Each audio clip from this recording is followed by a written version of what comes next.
A paz do Senhor, queridos professores e professoras da classe de jovens. Todos bem? Todos felizes? Se alguém não estiver, vai ficar em nome de Jesus. Eu sou o professor Tiago Nascimento e estou chegando com mais um vídeo aqui de subsídio para a classe de jovens. Este é o canal Professor Tiago Nascimento, eu sou um obreiro da Assembleia de Deus aqui em Joinville e nesse trimestre eu me propus a gravar conteúdos, vídeos com subsídios para a classe de jovens. Além de obreiro da Assembleia de Deus, também sou professor na Faculdade Refidim aqui em Joinville e também no colégio do CEDUC. Pois bem, nesses vídeos eu coloco aqui um pouco da visão da minha própria experiência como professor de teologia, professor de filosofia, de história, de geografia e também professor de escola bíblica dominical já praticamente 20 anos, né, que estou aí como professor de escola bíblica dominical. E além disso, conteúdos extraídos aqui do livro de apoio do trimestre. Então você que não conhece o nosso trabalho aqui em Joinville, pode seguir aí, @faculdade Refidim, @professor Tiago Nascimento, @academia.discípulos, que eu sou o coordenador, né, o líder do segmento do discipulado jovem também. Então são algumas das redes sociais aí que eu vou deixar aqui na descrição para você conhecer o nosso trabalho no Instagram.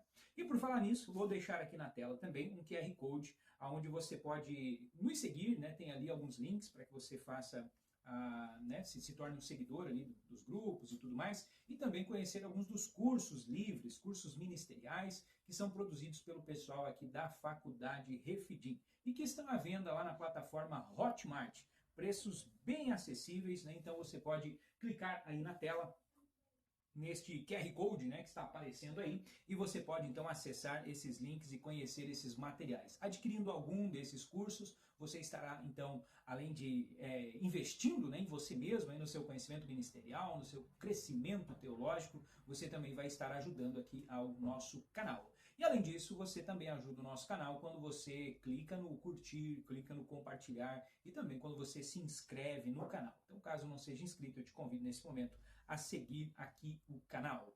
E dito isso, vamos então ao conteúdo de hoje. No vídeo de hoje, nós chegamos aqui então na lição deste domingo, que vai falar sobre um tema extremamente atual, apesar de ter uma origem aqui muito antiga, como nós veremos aqui na lição. A gente vai falar sobre o humanismo. O nosso texto principal está aqui na tela. Confia no Senhor de todo o teu coração, não te estribes no teu próprio entendimento. Reconhece-o em todos os teus caminhos e ele endireitará as tuas veredas. Provérbio, capítulo 3, versos 5 e 6. O resumo da lição, ele apresenta aqui a seguinte frase, né, que o comentarista aqui, o pastor Eduardo, apresenta. O humanismo secular é uma filosofia falha por exaltar a razão humana e rejeitar a dependência de Deus, conduzindo ao relativismo moral e ao vazio existencial. Então, qual é a grande falha do humanismo secular? Ele exalta a razão, e quanto a isso não há exatamente um grande problema, né? Exaltar a razão, fazer um uso da razão, estimular o pensamento, né? Isso é positivo. Mas ao exaltar a razão, ele rejeita a Deus. E aqui está então o grande problema. Quando você coloca a razão humana acima de Deus, quando você esquece Deus, ou até mesmo você substitui Deus pela razão humana, né? Como nós veremos aqui na aula que foi o processo, você acaba chegando então nesse caminho de relativismo moral, de vazio existencial, de niilismo, né, para usar aqui um termo filosófico. Então perceba, professor, esse assunto não é apenas algo assim de filósofos, né, um assunto da universidade. Talvez ali o teu jovem pode até falar, né, isso não tem nada a ver comigo, né? Não, a lição desse domingo tem tudo a ver, porque esse assunto, o humanismo, ele está muito presente na nossa vida hoje. O humanismo, ele não é apenas uma filosofia acadêmica, né? Ele se transformou aqui, na sua versão secular, conforme a lição aborda, em uma cosmovisão. Cosmovisão nós já mencionamos aqui em lições anteriores, é a forma de enxergar a realidade, como se fosse um óculos, né, que você coloca ele e a partir desse óculos você enxerga a realidade de uma forma diferente. Você não muda a realidade, mas você muda a sua compreensão dela. Então o humanismo secular transformou-se numa forma de enxergar o homem, de enxergar a verdade, a moral, a vida como um todo, e até mesmo Deus, né? A visão de Deus que o humanismo traz, ela é uma cosmovisão que afasta o ser humano da visão do cristianismo. E a grande ideia desse humanismo secular é muito simples. A ideia de que o homem pode ser o centro de tudo, sem precisar de Deus. No livro de apoio, há inclusive ali uma definição bem interessante das bases desse humanismo. O comentarista traz ali uma definição que diz que ele é baseado em filosofia naturalista, uma perspectiva cósmica enraizada na ciência e num sistema ético consequencialista. Então, uma filosofia naturalista, né, de procurar tirar o sobrenatural, de trazer toda a criação, toda a existência do universo apenas com explicações naturais, explicações científicas, né? Essa perspectiva cósmica enraizada na ciência também vai nesse sentido. E um sistema ético consequencialista é um sistema ético baseado em ações de causa e efeito, onde a ação humana, né, aquilo que digamos, isso é positivo ou é negativo, né, o julgamento sobre a ação humana é sempre baseado em termos da consequência que aquela ação produziu. Então, na visão humanista, se aquela ação ela traz ali uma consequência positiva, se traz ali uma consequência de bem-estar para a coletividade ou para a pessoa em si, então isso é positivo, isso é certo. Mas se ela traz algo negativo, então é errado. Mas tudo baseado no bem-estar humano. Então é um sistema ético falho. Só que essa ideia hoje, ela está muito presente, né, não apenas na questão ética, na questão moral, mas também ela chegou aqui nas redes sociais, nos filmes, nos discursos motivacionais, né, correntes filosóficas, correntes de estudos da área da psicologia, né? Então tudo isso hoje trabalha essa questão do humanismo. Só que teve uma origem muito mais antiga. Então hoje está muito comum, hoje está muito na moda, todo mundo conhece, todo mundo está influenciado pelo humanismo, mas a origem começou antes. Então antes da gente entrar aqui nos tópicos da lição, eu quero convidar vocês para a gente fazer aqui uma viagem no tempo, né, através da história, ponto a ponto aqui dessa linha do tempo aqui que a gente produziu. Bom, a lição menciona que essa ideia nasceu com Satanás. Então vamos dar um zoom aqui no primeiro ponto, né? Satanás, no jardim do Éden, então lá em Gênesis capítulo 3, a serpente se aproxima de Eva e diz: vocês serão como Deus, né? Sereis como Deus. Perceba que o problema ali então não foi apenas o fruto, não foi apenas algo que ela olhou, desejou, né, viu que a árvore era agradável aos olhos, enfim, mas o problema não era exatamente esse. O problema ali, o centro da tentação, podemos dizer, foi a questão da autonomia. Vocês vão ser como Deus, vocês vão saber o que é bem e o mal, o que é certo, o que é errado. Então tudo começa, a grande tentação, eu diria, começa nisso, né, nessa frase aí da serpente. Deus criou o homem para caminhar com ele, para ter um relacionamento, e tudo ia muito bem, até que o homem resolveu descumprir isso, né? Tentado pela tentação, caiu na tentação. A serpente, na verdade, ela estava ali como que sugerindo que o homem não precisava daquele relacionamento. A Bíblia diz que na viração do dia Deus vinha, né, e conversava ali com a humanidade. E ali a serpente está dizendo, olha, esse relacionamento é um relacionamento destrutivo, é um relacionamento abusivo, né? Deus não deixa vocês fazer isso, não deixa vocês fazer aquilo. É isso que a serpente está dizendo, vocês estão num relacionamento abusivo, quebrem esse jugo, libertem-se de Deus, porque vocês podem ser os seus próprios deuses, vocês podem definir sozinhos o que é certo, o que é errado, vocês não precisam mais depender de Deus. Então, alguns teólogos dizem que aqui, né, no Jardim do Éden, está o início daquilo que vai ser desenvolvido, né, filosoficamente depois ao longo da história, que é o homem tentando ocupar o centro da criação, né, um centro que pertence ao Criador. Não é, claro, aqui ainda o humanismo histórico, né, mas é a semente dessa autonomia, dessa falsa autonomia humana contra Deus. Depois disso, nós vemos algo parecido em Babel. Então, tudo isso aqui são datas, né, muito antigas, das quais assim, a Bíblia ela não foi escrita como um livro histórico, né, então ela não traz ali uma linha do tempo, né, onde a gente possa se basear.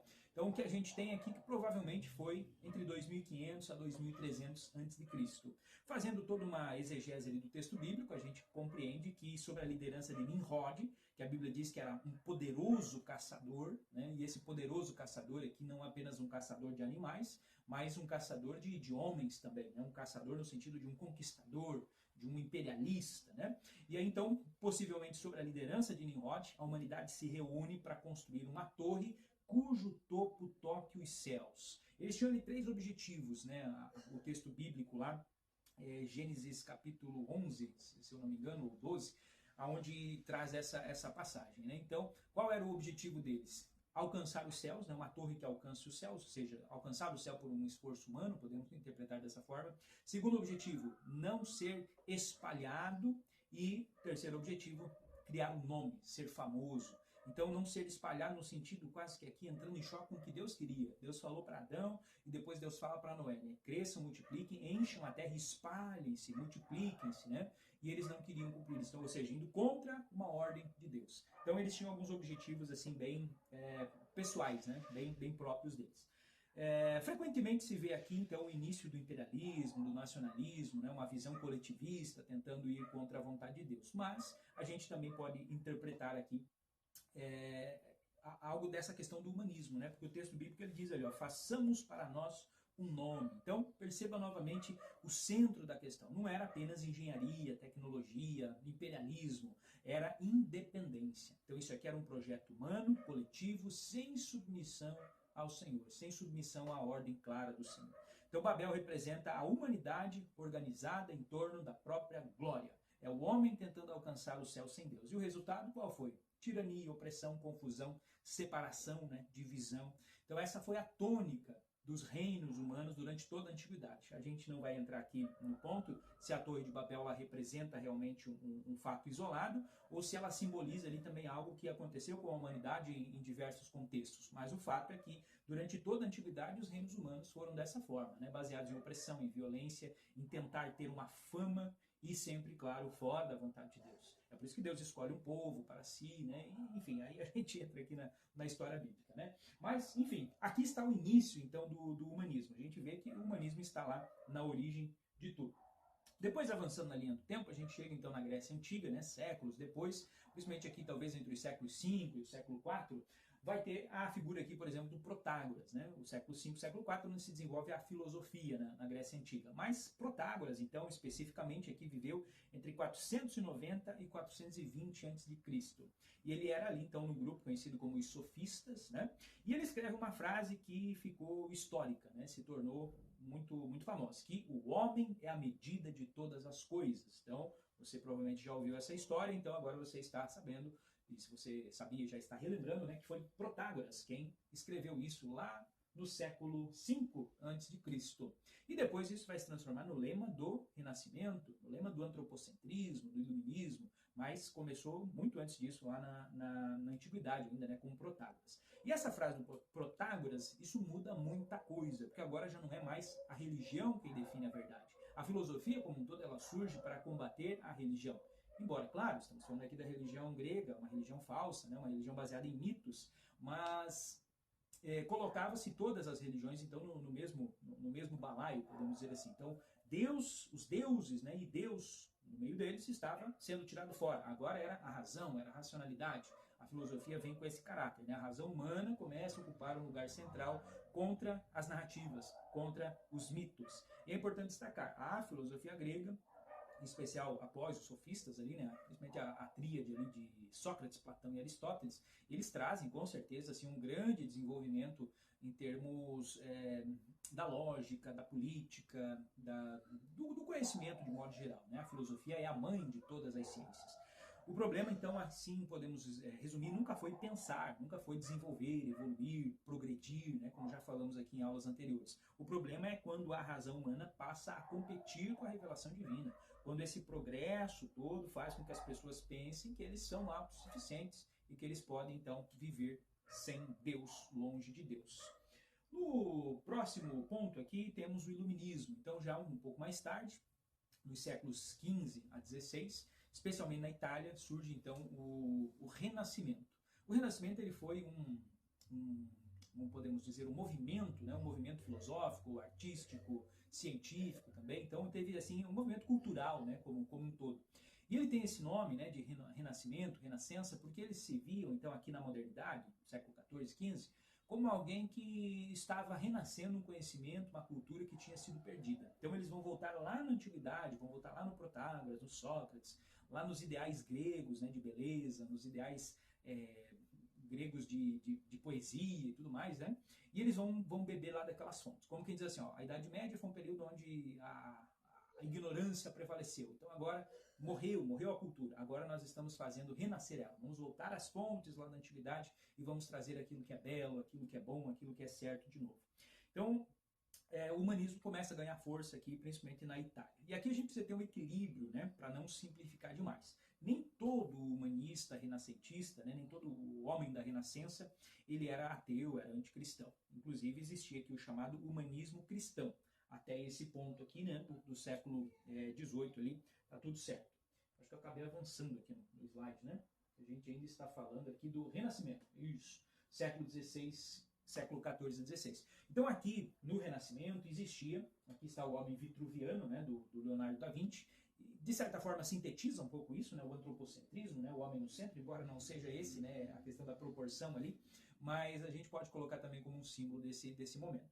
Mas há um homem aqui no período da Renascença que chama-se Erasmo, o Erasmo de Roterdã, que viveu entre 1466 e 1536, e que ele esteve diretamente ligado ao processo das reformas religiosas. E ele vai baseando-se no humanismo, aliás, na Renascença, né, no humanismo renascentista, ele vai buscar nas fontes, aquela coisa então do ad fontes, né, do voltar nas fontes. Ele vai trazer isso para dentro do cristianismo. Então ele diz, olha, a igreja está completamente deturpada, muita coisa errada está acontecendo porque a gente se afastou da Bíblia. A Bíblia que nós temos hoje, a Bíblia lá a Vulgata Latina, né, do Jerônimo, ela contém muitos erros. Então a gente precisa voltar às fontes e fazer uma nova tradução da Bíblia. E aí ele faz uma nova tradução bíblica, uma tradução do grego, né? Ele faz uma tradução grega, aliás, né? E corrigindo, podemos dizer assim, alguns supostos erros ali da Vulgata Latina, trazendo um novo entendimento, né, trazendo uma nova visão e, de certa forma, influenciando também o movimento da reforma, porque o Novo Testamento né, do Lutero, por exemplo, vai ser traduzido a partir dessa versão grega do Erasmo. O próprio, me fugiu o nome do reformador lá da Inglaterra, que traduziu também a Bíblia, depois eu vou colocar na tela aqui na hora da edição o nome dele, mas ele também traduz a Bíblia para o inglês, né, a partir da tradução do grego aqui do Erasmo. Então veja, Erasmo teve uma importância muito grande, ele era um humanista, renascentista, defendia, né, esse retorno às fontes e tal, e ele não era então exatamente anticristão, ateu e nada disso, né, muito pelo contrário. Então nesse período renascentista aqui, ainda o humanismo era algo que não estava totalmente descaracterizado da fé, não estava completamente desvinculado. Não era ainda o humanismo secular, né, que a revista está mencionando aqui. Então, nesse período, a Europa estava passando por profundas transformações, as cidades cresciam, o comércio fortalecia, a burguesia surgia com uma grande força, né? A imprensa do Gutenberg, né, já tinha sido inventada, então revolucionou toda a circulação de ideias, né, as formas de comunicação, e havia ali aquele fascínio, então, pelo mundo clássico, o mundo clássico greco-romano. O homem medieval, podemos dizer assim, que antes olhava principalmente para o céu, né, para Deus, agora estava começando a olhar para si mesmo. Então, naturalmente, ressurgiu ali a ideia do antropocentrismo, né, do homem no centro, em contraste com aquilo que havia prevalecido durante 1000 anos. A Idade Média teve ali mais ou menos 1000 anos de duração.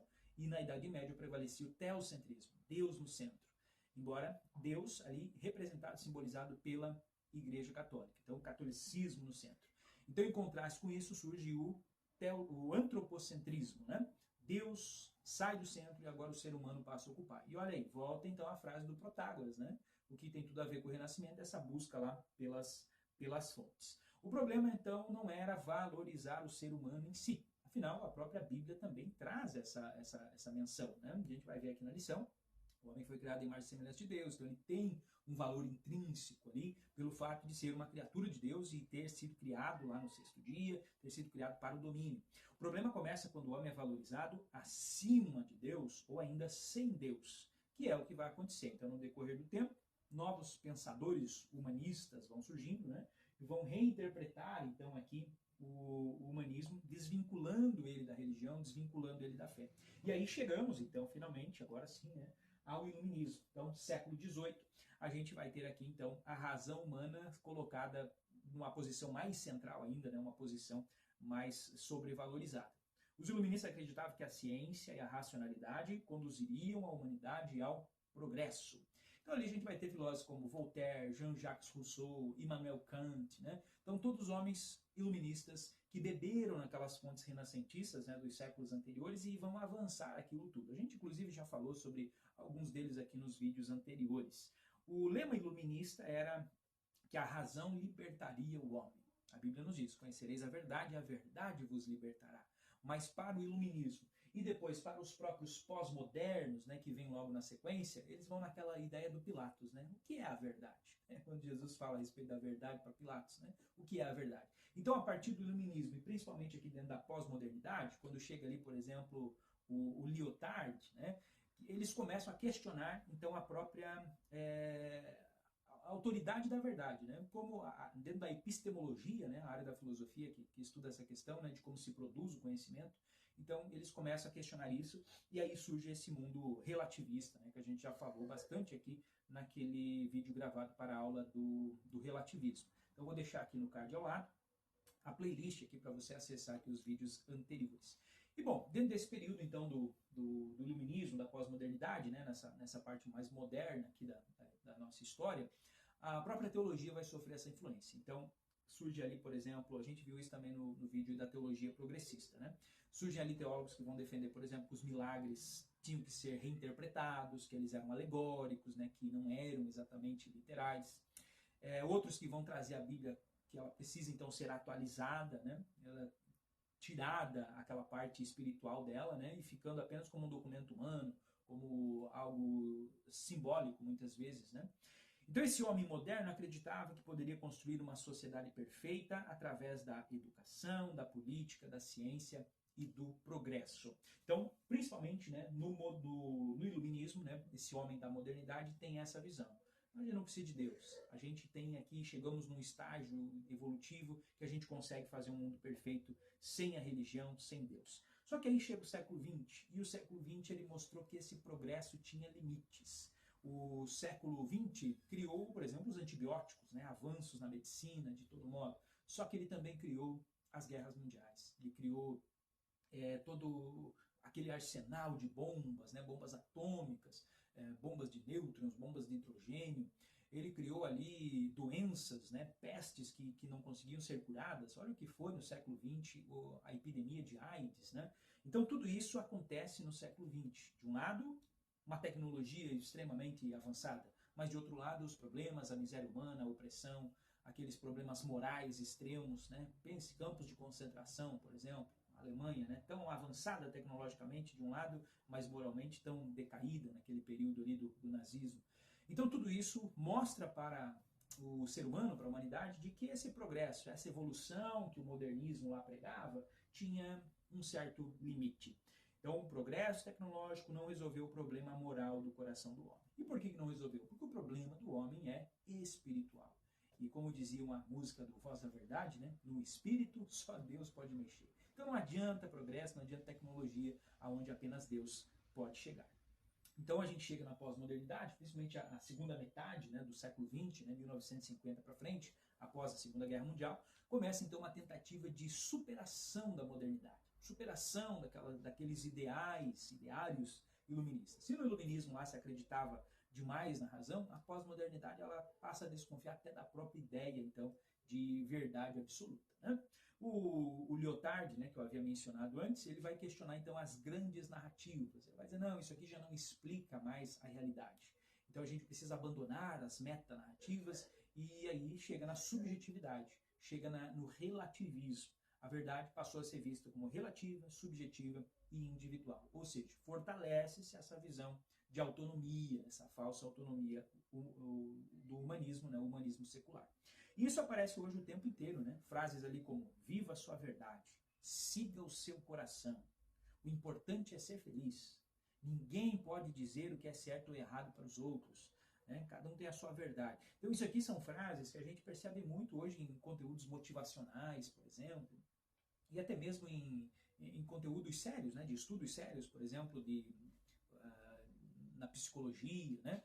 Então tudo isso está eivado, né? Tudo isso está semeado dessas ideias humanistas. E aí a gente percebe então como é que foi esse processo aqui, né? Voltando para o nosso slide ali. No Éden, o homem deseja autonomia, né? A tentação maior dele foi isso, o desejo de ser autônomo, de ser como Deus. Depois em Babel ele vai tentar construir ali um símbolo, né? Construir um nome, ser alguém sem Deus. Na Grécia, coloca-se a razão no centro, né? A frase do Protágoras. Depois, no Renascimento, ele redescobre a sua capacidade. E depois, no Iluminismo, ele confia plenamente na razão e na pós-modernidade ele relativiza até mesmo a própria verdade. Então veja, o centro vai saindo de Deus. O centro, que lá no Éden tinha sido a palavra de Deus, né, tudo girava em torno de Deus, um jardim que Deus havia criado, agora Deus começa a ser tirado do centro e cada vez mais o ser humano, o homem, vai ocupando este centro. E é exatamente isso que a lição está tentando discutir. O humanismo secular acredita que o homem pode explicar a vida, resolver os problemas e construir sentido sem depender do Criador. Então é mais ou menos esse aqui o ponto que a nossa lição vai abordar. A Bíblia, porém, apresenta uma visão diferente, né? A Escritura reconhece o valor do ser humano, mas também reconhece a sua limitação, a sua condição caída, a sua necessidade de redenção. O Evangelho, né? Criação, queda e redenção. E é exatamente aqui então que a gente entra aqui nos tópicos da lição, né? O primeiro tópico da lição, ele vai tratar aqui dos princípios do humanismo, né? O primeiro dos princípios, então, no primeiro subtópico, é a autossuficiência humana, essa ideia de que o homem pode resolver todos os problemas sozinho, sem depender de Deus. A vera crença, né, do avanço da ciência, lá, da tecnologia, da política, da educação, né, como se isso fosse possível, então, organizar uma sociedade perfeita, uma sociedade humana longe de Deus, né, independente de Deus. Por isso a Bíblia faz alertas muito fortes. No livro de Jeremias 17,5 está escrito: maldito o homem que confia no homem e faz da carne do seu braço e aparta o seu coração do Senhor. Já em Provérbios 3,5 a palavra nos diz: confia no Senhor de todo o seu coração, não te estribes no teu próprio entendimento. O humanismo acredita que o homem pode salvar a si mesmo. E a Bíblia mostra que o homem, apesar de possuir capacidades extraordinárias, né, foi criado por Deus, imagem e semelhança de Deus, mas ele continua limitado pelo pecado. Por isso que, mesmo apesar de tantos avanços tecnológicos, científicos, a humanidade continua com guerras, corrupção, violência, fome, miséria, injustiça, vícios, opressão, crises emocionais, né? O problema humano não é só externo, o problema humano está no coração. Jesus disse no Evangelho de Marcos, capítulo 7, versículos 21 a 23, do coração procedem os maus pensamentos, homicídios, adultérios, invejas, maldades. Então a raiz do problema humano está no seu coração caído. O segundo princípio é a autoexaltação, aliás, o primeiro a autossuficiência, o segundo a exaltação da razão, a razão exaltada. E aqui a gente precisa ter muito equilíbrio. O cristianismo não é inimigo da razão, não é inimigo da inteligência, né? Hoje estou aqui com a camisa do discipulado, a camisa atual do discipulado, mas no ano passado nós tínhamos a camisa do discipulado que era fé que pensa e razão que crê. Acabei esquecendo de colocar essa camisa. Mas seria interessante, né? Fé que pensa, razão que crê. Por quê? O cristianismo não é inimigo da razão. A fé não é inimiga da ciência. Grandes pensadores da história foram cristãos. Né? Agostinho, Tomás de Aquino, Blaise Pascal, C.S. Lewis, né? Então são grandes exemplos disso. A própria Bíblia incentiva, né? Sabedoria, discernimento, conhecimento. Então o problema não é usar a razão. O problema é transformar a razão em ídolo. Quando o homem acredita que somente aquilo que ele consegue explicar racionalmente, explicar através da ciência, somente aquilo existe, aquilo é verdadeiro, então ele está reduzindo a realidade ao limite da mente humana. E isso faz com que seja minimizado, né, o papel divino, o papel sobrenatural na vida. Principalmente a partir do iluminismo, né, como nós mencionamos aqui na introdução, isso aí começou a acontecer, a razão passou a ocupar então um lugar quase que absoluto. Bom, na primeira epístola aos Coríntios 3,19, Paulo escreve: a sabedoria desse mundo é loucura diante de Deus. E Isaías 55, o Senhor declara: porque os meus pensamentos não são os vossos pensamentos. Isso nos lembra então que Deus transcende a lógica humana. A razão é uma ferramenta boa, né, maravilhosa, dada por Deus, mas ela não pode substituir a revelação divina. E Provérbios 1,7, o temor do Senhor é apresentado como o princípio da sabedoria, ou seja, a loucura dos homens, né, tentar fazer uma ciência aí desvinculada do temor ao Senhor. Verdadeiro conhecimento, verdadeira ciência começa quando o homem reconhece os seus limites. Terceiro princípio é a negação do divino. Talvez esse seja um dos traços mais visíveis da cultura atual, né? Você até fala assim espiritualidade, mas é uma espiritualidade sem religião, sem religiosidade, sem Deus nessa espiritualidade. Deus é cada vez mais empurrado para as margens da sociedade. A fé passa a ser vista como algo privado, subjetivo e em outros contextos até como algo ultrapassado. Muitos veem ali a religião como uma construção social, como um mecanismo psicológico, né, pegando as ideias lá do Freud.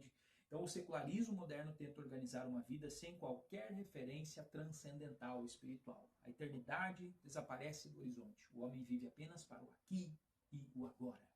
Só que quando o homem perde a dimensão eterna, ele também perde o seu senso de propósito. Em Salmos 14:1 a gente lê: diz o tolo em seu coração, não há Deus. Isso não significa ausência de inteligência, significa rejeição espiritual do Criador. Então perceba, meus amados, que os efeitos, né, desse aplicar esses princípios do humanismo são sempre afastar a humanidade cada vez mais de Deus. Romanos 1:25, Paulo já dizia, né? Os homens honraram e serviram mais a criatura do que o Criador. E talvez a gente nunca tenha visto algo tão forte, né, quanto hoje. Exalta-se a figura humana, o ser humano. A criatura, ele mesmo, né? Esse egoísmo, a própria fama, o prazer, o consumismo, né? Então tudo isso aí está muito em voga na atualidade. Só que nada disso consegue preencher o vazio da nossa alma.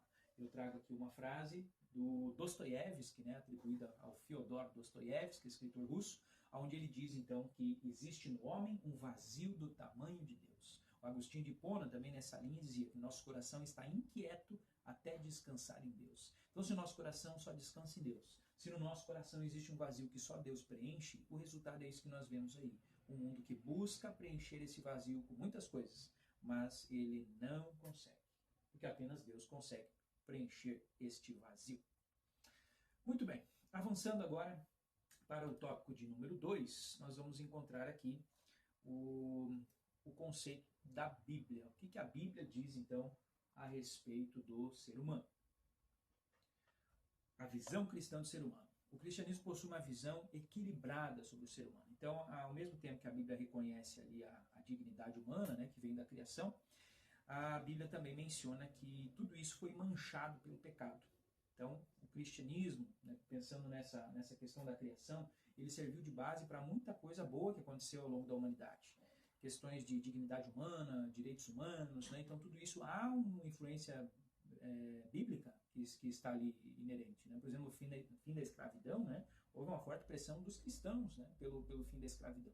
Então, existe isso, né? A Bíblia ela inspira, ela influencia essas mudanças sem cair naquele contexto de revolução, né? Sem ser algo revolucionário ali de uma mudança profunda, uma mudança rápida, drástica e geralmente violenta. Né? Então não é revolução, mas é mudanças, né? Mudanças lentas, graduais, se aproximando do padrão divino. Então a Bíblia é muito importante nesse sentido.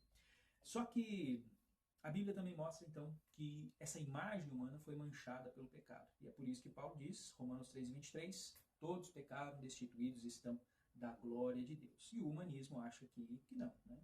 Que o homem é naturalmente bom, né? Que basta melhorar as estruturas sociais ali para que ele resolva, né, todos os problemas ali da humanidade. Mas a Bíblia nos mostra, então, que o problema é espiritual. Muito bem. Outro ponto muito forte aqui da lição é a questão da dependência, né, de que nós, então, vivemos a independência de Deus, que vai totalmente contra o que a cultura atual prega, né? Hoje a gente vê aqui muita questão da autonomia absoluta, né? Siga o seu coração, né? Seja quem você quiser, né? E a Bíblia ensina o contrário. João 15:5, sem mim nada podeis fazer. Palavras de Jesus. Independência de Deus não é fraqueza emocional, é o reconhecimento espiritual da nossa limitação. E um outro ponto forte, a questão do serviço. O humanismo moderno geralmente ensina a autorrealização. Né? Você tem que estar no topo, você tem que alcançar o sucesso, viva para realizar os seus sonhos, coloque-se em primeiro lugar. Né? O mais importante é a sua felicidade. E o Evangelho apresenta um outro caminho. O Evangelho de Mateus 20:27, Jesus diz, quem quiser ser o primeiro, seja vosso servo. O cristianismo não ensina esse egoísmo espiritual, ele ensina serviço sacrificial. 1 Pedro 4:10, somos chamados a usar os nossos dons para servirmos aos outros como bons despenseiros da graça de Deus. Então esse é o chamado de cada cristão.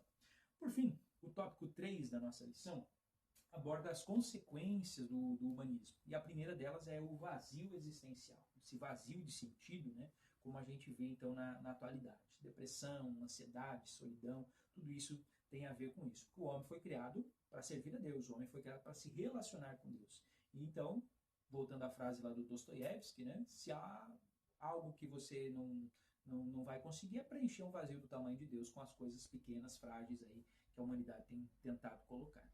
Segunda consequência, o relativismo. Sem uma verdade absoluta, cada indivíduo passa a definir a sua moralidade. Então não há um padrão, não há algo que seja certo para todos, né? Cada um pode fazer o que quiser. Isso gera uma enorme confusão ética.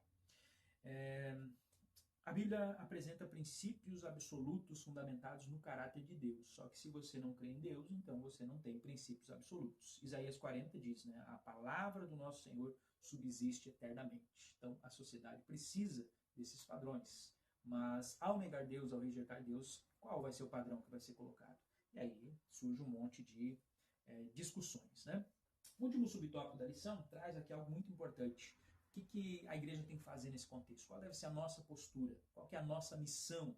Isso aqui é muito importante, porque a igreja não pode ficar passiva diante disso, né? A gente foi, Mateus 5, 13 e 14, né? A gente foi chamado para ser sal da terra e luz do mundo. Então a gente precisa tomar posição. A gente precisa de cristãos maduros, né, que saibam se posicionar frente a essas questões. Romanos 12, 2, Paulo diz, não vos conformeis com esse mundo. Então o Evangelho continua sendo a resposta para isso. Por fim, nós chegamos aqui então na conclusão. E a conclusão é muito simples. O homem não é o centro. O Evangelho diz que Cristo é o centro. E quando Cristo ocupa o centro da vida, o homem finalmente encontra então o seu propósito, a sua identidade, a direção, né, o seu valor e também esperança, né? Então, Cristo no centro, Cristo ocupando o trono, Cristo é a resposta. Não é o homem para ser o centro, né? Esqueçamos o antropocentrismo. Não é o homem criado para ocupar o trono. O homem foi criado para servir, para se relacionar com Deus, mas jamais para sentar no trono que pertence a Deus. Quem tentou sentar no trono de Deus, quem se arvorou em detentor dessa autoridade, Satanás, né? Então, esqueçamos isso. Mas principalmente, Cristo é a resposta. Aquilo que o homem precisa hoje, aquilo que os seus jovens precisam, está em Cristo. Nesse sentido, o nosso comentarista conclui lá no livro de apoio, nesse contexto, a formação bíblica dos crentes torna-se ainda mais urgente, porque é na Bíblia que você vai encontrar Cristo. A igreja precisa investir no ensino sólido da palavra, capacitando seus membros a discernir entre a verdade da palavra e o engano das falsas filosofias. Então aqui mais uma vez eu quero recomendar a você que acesse também aqui no QR Code, né? Para conhecer os cursos ali que eu estou indicando ali, né? Então, Faculdade Refidim, uma instituição séria, academicamente bem avaliada, tem mais de 40 anos aí de atuação, sempre pautado nos valores do Evangelho, nos valores do pentecostalismo, né? Então temos ali nesse link, você vai encontrar cursos livres, o Seminário Livre, né, um curso avançado, 100% EAD, que você pode fazer de qualquer parte do Brasil, e também o nosso bacharel em Teologia semipresencial. Então tenho certeza que a Faculdade Refidim pode ser um grande divisor de águas aí no seu ministério, né? Clique, acesse, conheça e você estará investindo aí na sua trajetória teológica. Para a conclusão dessa aula, mais uma vez eu vou indicar aqui a metodologia dos microgrupos de ação da Academia de Discípulos. Se você não sabe do que nós estamos falando, procure os vídeos anteriores, né? E também o nosso @academia.discípulos lá no Instagram, e você vai conhecer um pouco mais a respeito desse projeto. Mas em resumo, você vai dividir a sua turma aí em grupos, né, de 3 a 5 jovens, né? Microgrupos, então, daí vem o nome. E esses microgrupos você vai estimular eles ali para 2 momentos. No primeiro momento, você vai discutir ali, propor uma discussão, uma reflexão sobre 3 breves perguntas. Primeira pergunta, onde que você percebe ideias humanistas aparecendo no mundo hoje? Então, partindo assim de um modo geral. Então, deixa eles conversar ali 1 minutinho ou 2. É importante ter o microgrupo, porque aí dá tempo, né, de em 1 minuto todo mundo dar a sua resposta ali e conversar um pouquinho sobre essa pergunta. Depois, uma segunda pergunta, em quais áreas da sua vida você percebe tendência à autossuficiência? Então, sai daquele aspecto do mundo e começa a pensar em nós. Tá? Em nós, né? Dentro da igreja, dentro de nós mesmos, enquanto cristãos, né? Onde é que está esse sentimento de autossuficiência?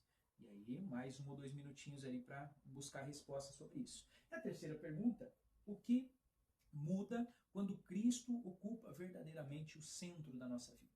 Então, pensando naquilo que foi falado a respeito do mundo e em nós, e se a gente colocasse Cristo ali? O que aconteceria com o mundo? O que aconteceria conosco, com a igreja? Então, deixe eles pensarem ali a respeito dessas 3 perguntas. Então, esse é um momento de reflexão. Esse momento é importante para conectar aquilo que foi visto na aula, né, aquele conteúdo teórico, de uma forma prática, então, na vida deles. E também já prepara eles para o segundo momento, que é o momento da elaboração aqui dos planos de ação. Esse momento do plano de ação é o desafio da semana. Então aqui, com base naquilo que eles conversaram, eles vão estar fazendo ali uma atitude prática, objetiva, específica, né? Específico, mensurável, atingível, relevante e temporal. Ou, como diz o meu amigo Elianai Córdova, né? Metas, né? Mensurável, específico, temporal, atingível e significativo. Então eles têm que criar um objetivo, um plano de ação, algo que eles vão colocar em prática naquela semana que esteja alinhado com essas metas aqui. É interessante deixar que os alunos próprios façam, né, o seu plano de ação, que eles tenham ali a sua ideia, porque quando o líder impõe, né, meio que você tira um pouco essa liberdade, essa autonomia deles, né, de eles fazerem aquilo que fica mais adequado com a sua realidade, com o seu contexto. Talvez se coloque uma meta que seja inalcançável, né, que não seja atingível ali, se parte da tua realidade. Então, quando você deixa eles criarem as metas deles, eles conseguem muitas vezes ajustar dentro dessa questão. Mas se algum grupo pedir uma sugestão ali, você pode dar uma sugestão, então, de que eles, por exemplo, nessa semana vão orar todas as noites, né, 10 minutos antes de dormir, analisando o meu dia, né, vendo quais foram as ações, as atitudes que eu tomei e que me afastaram de Deus, ou que tiraram Cristo do centro, né, que mostram essa questão da autossuficiência em mim. Pode ser algo nessa linha, então, né? Mas enfim, né? Se tu deixar aí que eles pensem, que eles conversem, com certeza vai sair ideias ali bem interessantes, né? Bem alinhadas àquilo que vai realmente ajudar eles a ter esse crescimento espiritual. Se houver tempo, pede para que alguns grupos ali compartilhem, né? Faz ali uma prestação de contas também das metas da semana passada, né? Faz um ajuste ali, talvez até orientando algumas metas que eles criarem para essa semana, né? Ver se realmente estão atingíveis, relevantes, significativas, né? Mas se não tiver tempo, né, que é o que geralmente acontece, nesses assuntos são muito vastos, né? Olha, eu, por exemplo, hoje queria fazer um vídeo rápido aqui de 30 minutos, mas com certeza já passou bastante aqui do tempo que eu me propus. Então talvez a sua aula também não tenha tempo de compartilhar muita coisa. Mas se você conseguir fazer com eles essa dinâmica, né? Se durante a semana, talvez lá no grupo da turma, lá no grupo de jovens, você jogar essa dinâmica lá para eles, né? Eu tenho certeza que isso vai servir de bênção ali para vocês. Então, querido professor, que Deus te dê sabedoria, discernimento para lecionar essa aula amanhã e que, se Deus permitir, né, semana que vem nós estamos aqui novamente para mais um vídeo.